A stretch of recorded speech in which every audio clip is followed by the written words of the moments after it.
বিশ্বনবীর প্রথম বিয়েটা যখন বিশ্বনবী করেছেন বয়স ছিল কত? সবাই বলেন। বিশ্বনবীর বয়স ছিল 25 বছর।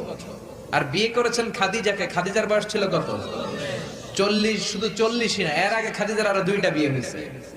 এরকম একটা বয়স্কা নারীকে বিয়ে করেছে তাগড়া 25 বছরের যুবক মুহাম্মদ সাল্লাল্লাহু। বিশ্বনবী যদি নারী পূজারী হতেন, 25 বছর বয়সে মক্কার সবচাইতে সুন্দরী সুন্দরী তরুণীগুলো বিশ্বনবীকে বিয়ে করার জন্য পাগল পাড়া ছিল। বিশ্বনবী জীবনেও নারীদের দিকে চোখ তুলে তাকান নাই।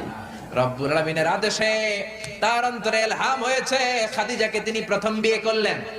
25 বছরের তাগড়া যুবক বিয়ে করলেন, 2 বার তালাক খাওয়া, অনেকগুলো সন্তানওয়ালা একজন মহিলা, প্রৌঢ়া নারী খাদিজাকে। সুবহানাল্লাহ। 4টা কারণে বিশ্বনবীর এতগুলো বিয়ে হয়েছে। কয়টা?